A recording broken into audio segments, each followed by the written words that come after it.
Assalamualaikum warahmatullahi taala wabarakatuh. Innal hamdalillah nahmaduhu nasta'inuhu nastaghfiruh wa na'udzu billahi min shururi anfusina wa min sayyiati a'malina may yahdihillahu fala mudilla lahu wa may yudlil fala hadiya lahu. Wassalatu wassalamu ala sayyidina Muhammadin wa ala alihi wa sahbihi ajma'in. Alhamdulillah, kita bersyukur kepada Allah Taala pada tengah hari ini kita dapat sama-sama mengerjakan solat zuhur berjemaah. Mudah-mudahan ibadah kita ini diterima oleh Allah Subhanahu Wa Taala. Solat adalah salah satu daripada kepentingan kita dalam hidup kita. Bagaimana sibuk kita sekalipun dalam kita mengerjakan ataupun menjalankan tugas bekerja, namun kita perlu meluangkan masa untuk kita melaksanakan solat yang telah diwajibkan oleh Allah SWT. Alhamdulillah, bila mana kita sanggup berkorban masa untuk kita mendekatkan diri kepada Allah SWT, ini bermakna kita telah mengorbankan diri kita ke jalan yang diredai oleh Allah Taala.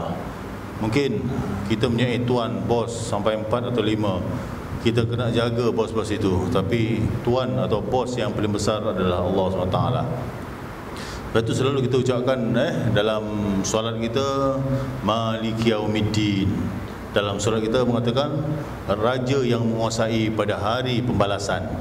Jadi ingatlah, ketika kita menghadap Allah Subhanahu Wa Taala, itulah Raja atau Tuhan atau bos yang sebesar-besarnya yang perlu kita taati.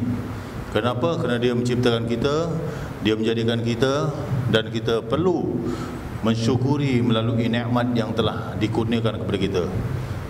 Mungkin kalau kita cakap tentang wang ringgit dia boleh beri, kesenangan dia boleh beri, tapi nyawa kita tak dapat menerima dia tidak dapat memberi nyawa, dia tidak dapat memberi kurniaan ketenangan dan sebagainya. Maka di samping kita menjalankan tugas, mencari rezeki, tuntutan kita tidak lain tidak bukan adalah untuk mencapai keredaan Allah Subhanahu Wa Taala. Di samping itu juga kita juga ada satu peranan yang besar, iaitu keluarga. Maka ia adalah sumber juga ketenangan. Jadi kalau keluarga kita tenang, mengikut perintah Allah Subhanahu Wa Taala dan juga menjauhi larangannya, insya-Allah hidup kita juga akan tenang. Dan juga kebahagiaan yang kita kecapi itu akan terjalin selepas Allah dan Rasulnya. Jadi untuk itu kita dapati para anbiya, kalau kita lihat amat-amat prihatin akan keimanan keluarganya juga. Dan zuriat mereka meskipun kalau kita lihat mereka sudah tiada nanti. Ini dapat kita lihat daripada keprihatinan Nabi Yaqub seperti yang diabadikan dalam Al-Quranul Karim dalam suratul Baqarah, di mana Allah telah mengatakan dalam Al-Quran, demikianlah wasiat Nabi kami, yakni daripada Nabi Yaqub hampir-hampir dia hendak meninggal dunia. Ketika ia berkata kepada anak-anaknya, qalu na'budu ilahaka wa ilaha abaika Ibrahim wa Ismail wa Ishaq ilaha wahidah. Saat ketika Nabi Yaqub hampir meninggal dunia ataupun meninggal, ketika itu ia berkata kepada anak-anaknya, apakah yang kamu akan sembah sesudah aku mati? Ini kata Nabi Yaqub.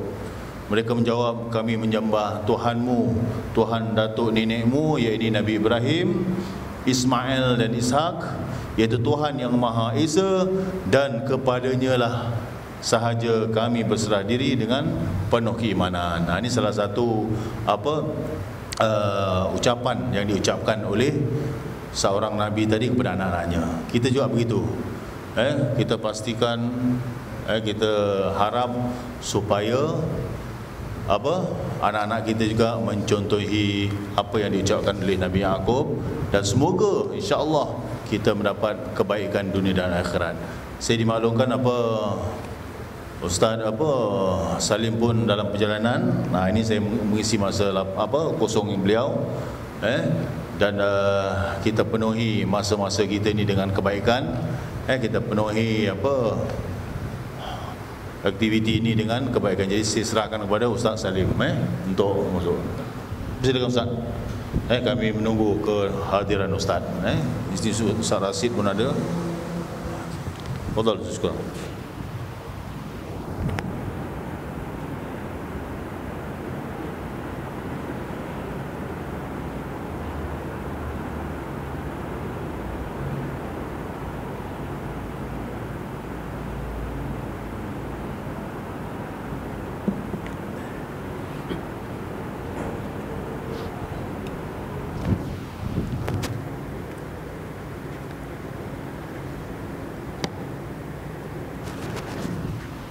Bismillahirrahmanirrahim. Alhamdulillah. Wassalatu wassalam ala Rasulillah wa ala alihi wa sahbihi wa man tabi'ahu wa nasarahu wa wala. Sidang jamaah yang dirahmati Allah, Assalamualaikum warahmatullahi wabarakatuh.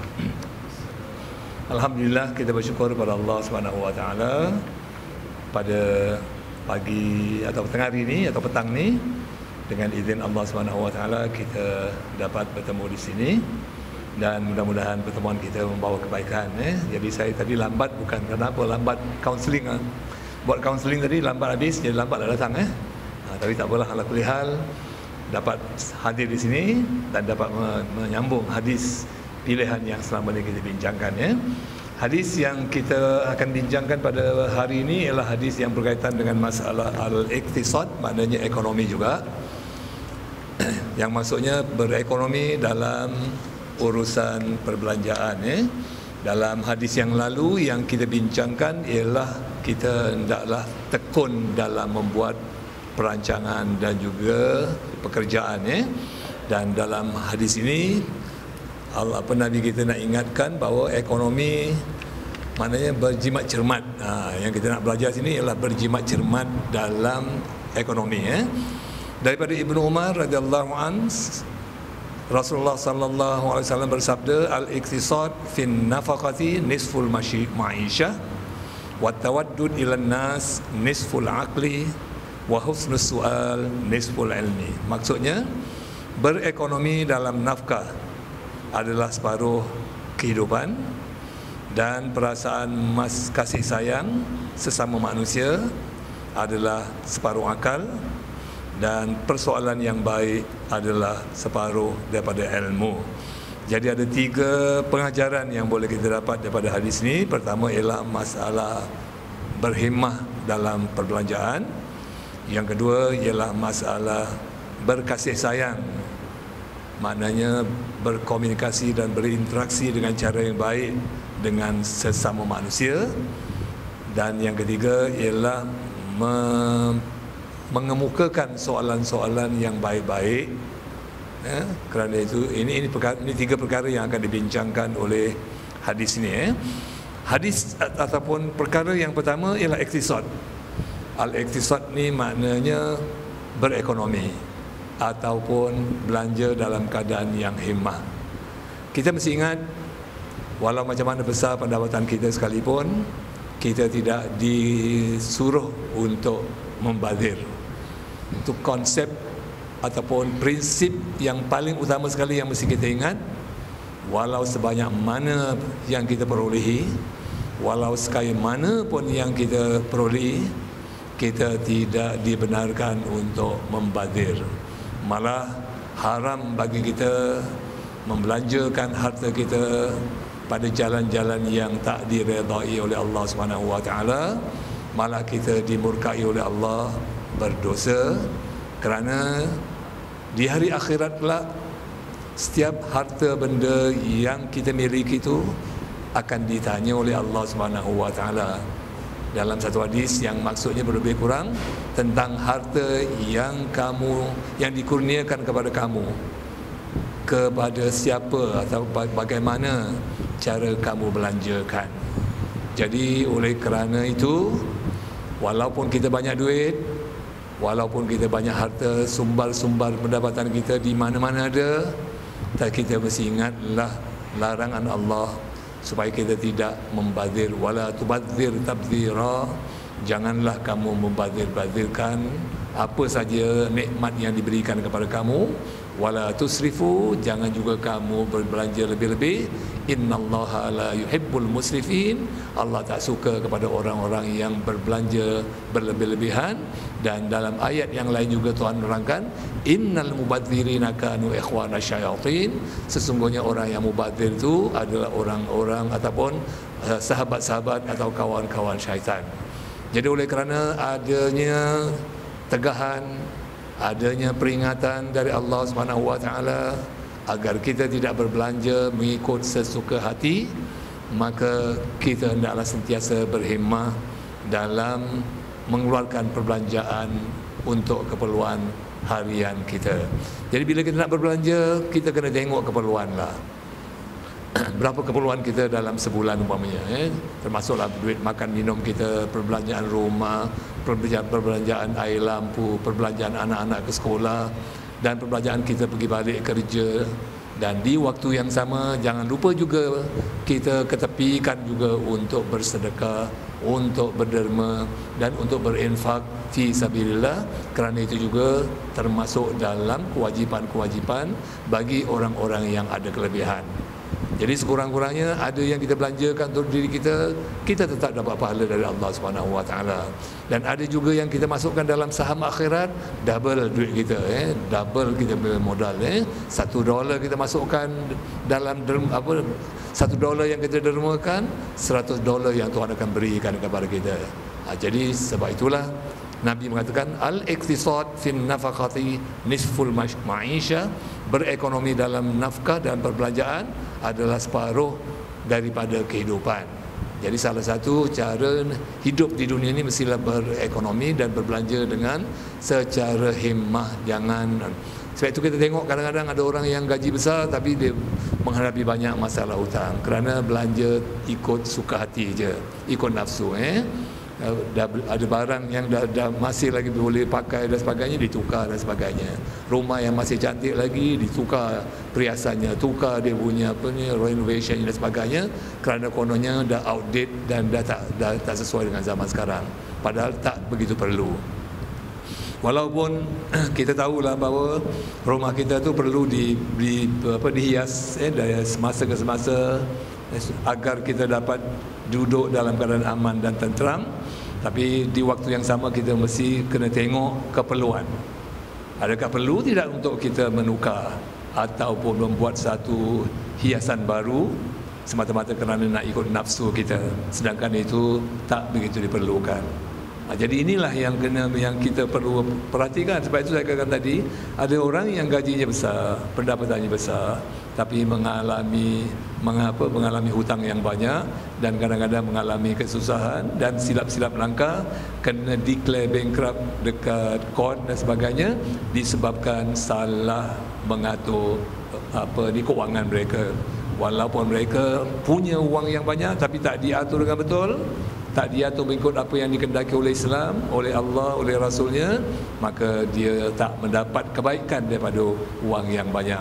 Wang yang sedikit sekalipun yang ada pada kita, harta yang tak banyak pun, tapi kalau kita kendalikan mengikut peraturan-peraturan yang telah ditentukan oleh Allah, tak mubazir, belajar dengan cara beriman, tak berlebih-lebihan, kita banyakkan bersedekah, wang tu walaupun sedikit dia akan menjadi berkat. Berkat ni maknanya dia menjadi banyak.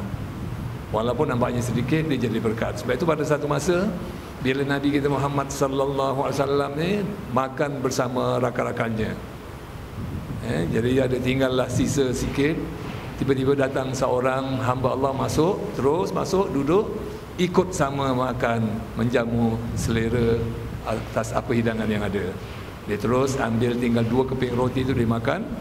Selepas dia makan, Nabi berkata, kalaulah hamba Allah ni membaca bismillah, nescaya makanan ini tetap ada sisanya. Maksudnya apa? Kalaulah dibaca bismillah, makan ini jadi barakah. Makanan ini memberkati orang yang makan. Sikit saja dia makan pun dia dah rasa kenyang. Jadi bila dia tak baca bismillah, makanan tak jadi berkat. Bila tak berkat, makan satu pun tak kenyang, makan 2 pun tak kenyang. Jadi bukan saya nak bincangkan tentang baca bismillahnya, yang saya nak bincangkan ni ialah barakahnya. Bagaimana Nabi katakan, kalau umpamanya makanan ni dimulakan dengan bacaan bismillah, makna berkatlah makanan ni. Bila barakah, bila dia berkat, makna dia jadi banyak. Jadi bila jadi banyak, sikit pun, walaupun sikit tapi nampak banyak. Samalah juga duit, sama ada harta dan duit ataupun harta yang kita miliki sekalipun, kalaulah harta yang kita miliki atau wang yang ada pada kita sedikit tapi dia sentiasa barakah, sentiasa berkat kerana kita atur kewangan kita mengikut apa yang dikehendaki oleh Allah. Berkat kerana kalau ada banyak kita tak membazir, kita tak belanja berlebihan. Berkat kerana kalau kita ada lebih, kita tak lupa untuk mendermakan fi sabilillah atau infak fi sabilillah. Berkat kerana kita sentiasa berjimat cermat. Jadi dengan itu, duit itu selalu berkat dan kita rasa tak mengalami apa-apa kesusahan walaupun pendapatan kita tak banyak. Tapi ada orang yang pendapatannya banyak dan lumayan, tapi dia masih lagi rasa tak cukup, rasa tak sempurna kerana duitnya tak berkat. Mungkinlah ada perkara-perkara yang dilakukan dalam kehidupan hariannya atau dalam usaha untuk mendapatkan wang tersebut, ada perkara-perkara yang agak-agak bertentangan dengan agama yang menyebabkan pendapatan yang banyak tu tak menjadi berkat dalam kehidupan diri dia. Kemungkinan tu semuanya kan. Jadi kita kena berusaha jangan sampai kemungkinan itu berlaku Itu yang pertama lah yang Nabi kita Muhammad SAW tentang isu yang ada dalam ini, iaitu iktisad, mana ekonomi Yang kedua tawaddud. Tawaddud ni mana perasaan kasih sayang. Tawaddud ilan nas nisful aqli, maknanya kita berkasih sayang, bermesra-mesra dengan masyarakat, dengan orang ramai Itu sebahagian daripada akal fikiran kita. Dan ini juga digalakkan oleh Islam. Kita tidak boleh hidup sendirian satu. Lepas tu kita digalakkan berumah tangga agar kita dapat hidup bersama-sama dengan pasangan kita.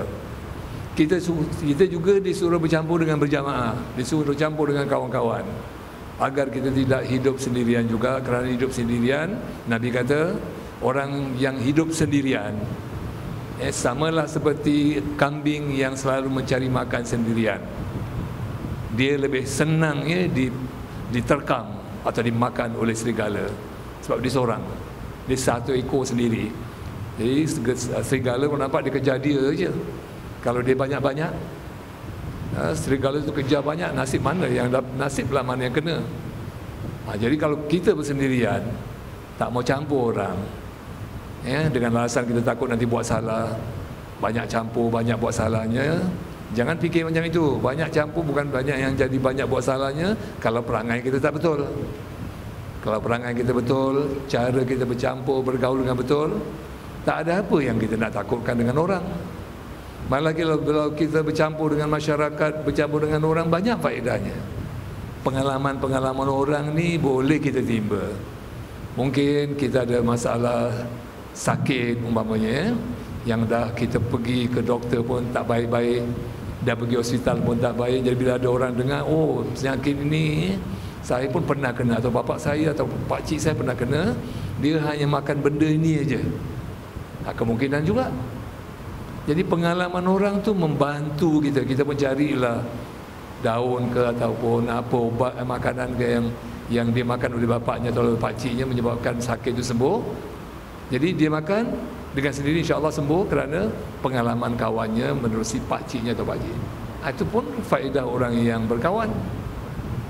Kan itu faedah berkawan. Ataupun dalam kita berkawan ni ada tempat-tempat yang kita tak tahu kita nak pergi.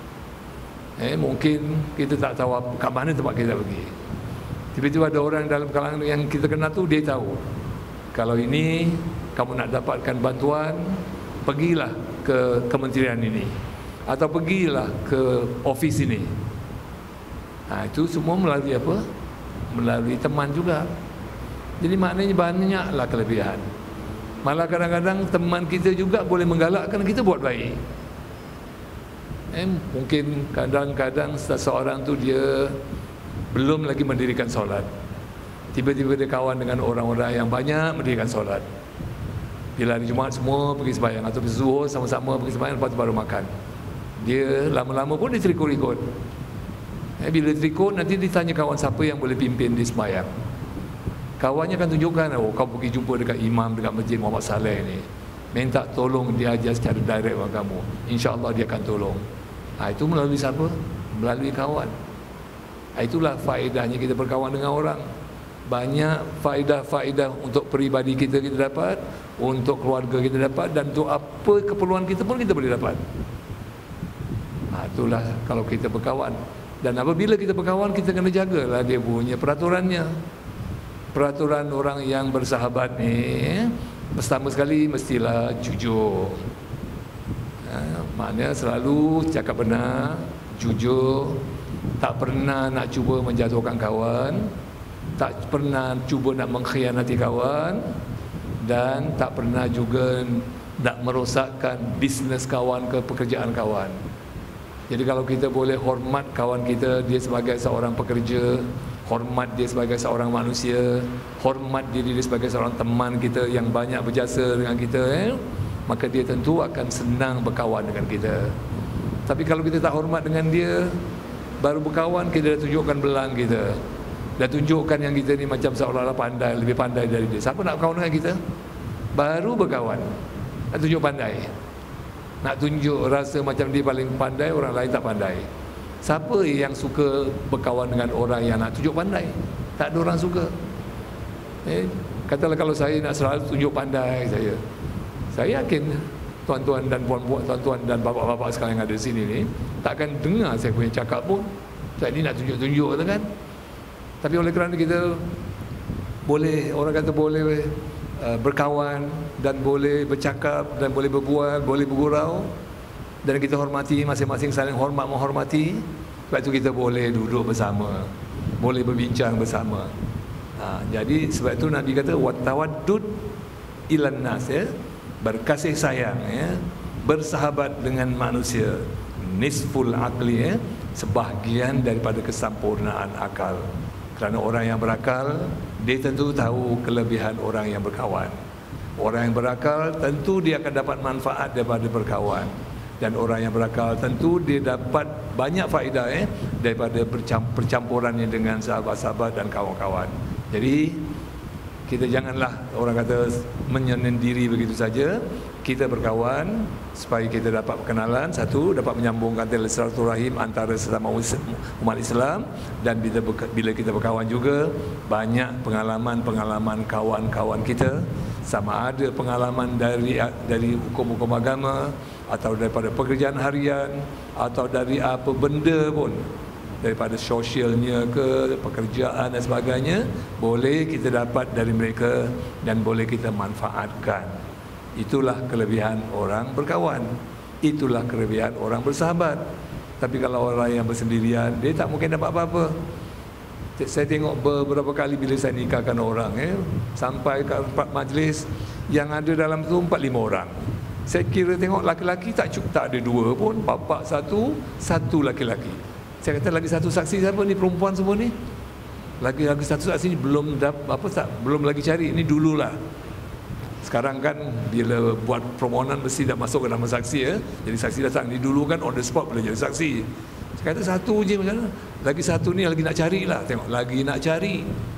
Saya dia kata ada Pak Haji kat atas, saya dah naik tadi, dia kata dia belum balik kata. Isteri kata nanti sekejap lagi balik. Lepas tu tak lama lagi dia naik lagi, Pak Cik tu pun dah balik. Dia penat-penat belum lagi duduk lagi, agaknya baru sembahyang maghrib, terus turun bawah. Dia bisik-bisik dekat saya, dia kata apa? Orang ni tak campur orang, Ustaz. Kita sini ada kumpulan, ada kumpulan baca Yasin, kadang-kadang ada kumpulan syarah, baca apa, kita adakan syarahan, ada majlis-majlis tarawih, tak ada pernah nampak muka orang. Kita ada kenduri, kedua selamat, dia tak pernah nampak muka pun. Sehingga saya pun tak tahu nanti ada majlis nikah. Tiba-tiba dia congor naik ke atas, kasih tahu rumah saya, kalau saya dah balik, turun-turun bawah untuk jadi saksi. Ni kita tengok berapa susahnya nak cari saksi, padahal banyak laki-laki yang tinggal kat blok tu. Nasib baik Pak Haji tu murah hati, orang katalah, tak fikir semualah. Tak apalah, saya tolong untuk kebaikan. Saya penat pun tak apalah Ustaz, belum mandi lagi ni bau, Ustaz bau-bau lah, tak apalah. Bukan ini satu, banyak kali saya kena. Ini sebelum, ini sistem dululah kan. Sampai-sampai perempuan banyak, laki-laki tak ada. Pasal tak campur orang. Kadang-kadang kita tengok ada 2 laki-laki, betul, yang satu pakai gelang, semangat gelangnya lebih besar daripada gelang orang perempuan pakai. Jadi macam mana dia nak jadi saksi? Jadi dah tak ada yang lain. Saya kata okeylah, nak jadi saksi kenalah buka sesuatu yang diharam, yang tak boleh pakai.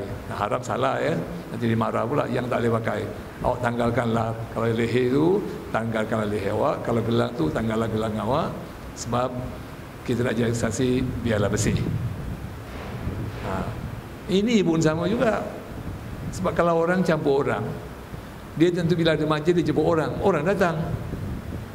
Kalau orang datang jemput orang, dia nak jemput orang, orang pun tak mau datang. Ni kita jemput, dia tak datang. Kita ada kumpulan, dia tak datang. Kan? Jadi itulah kelebihan orang bersahabat. Banyaklah, kadang-kadang ada orang meninggal pun, saya dengar orang-orang yang mandi mayat ni, datang pergi nak mandikan mayat, nak tolong angkat mayat pun tak ada orang. Takkan tukang mandi nak angkat mayat seorang-seorang. Bukan dia kuat, pasal tak mau berkawan dengan orang. Bila dia tak mau berkawan, saudara-saudara pun menjauhkan dia. Sebab ni orang ni masa syok-syok sendirilah. Air raya pun tak pergi rumah saudara, saudara ada jemputan kahwin pun tak datang, kematian pun dia buat tak tahu, seolah dia tak mati nanti. Jadi bila ada kematian baru dia tahu. Bukan boleh jalan sendiri pergi pusaraman. Kalau ada bas boleh jalan sendiri tak apa. Naik bas ke naik MRT pergi, nak pergi mana? Nak pergi pusara abadi. Biar orang dalam MRT semua lari tengok ada mayat kan. Jadi inilah kalau kita, sebab itu Nabi kata persahabatan atau berkasih sayang dengan manusia nisful akli, sebahagian daripada kesempurnaan akal. Jadi maknanya apa? Orang yang menjauhkan diri berkawan, akalnya kurang sempurna. Bukan gila, kurang sempurna. Tak sampai kepada tahap kesempurnaan. Mudah-mudahan kita tak demikian lah, lupa ya. Wa husnu su'al. Dah habis Pak Cik? Dah habis ke belum? 5 minit? 3 minit? Oh tak lama lah, sikit lagi tak apa ya. Dan persoalan yang baik adalah separuh ilmu. Ini nak kena cerita panjang sikit lah ya, tapi sikit tak apa, Pak Haji sekejap dia 45 nanti saya berhenti ya. Sekarang 13.41 ya, 13.45 saya berhenti ya. Mengemukakan soalan yang baik ni menunjukkan orang tu ada ilmu. Bila kita nak bertanya seseorang tu, tanya dengan tujuan untuk mengetahui. Itu yang paling penting.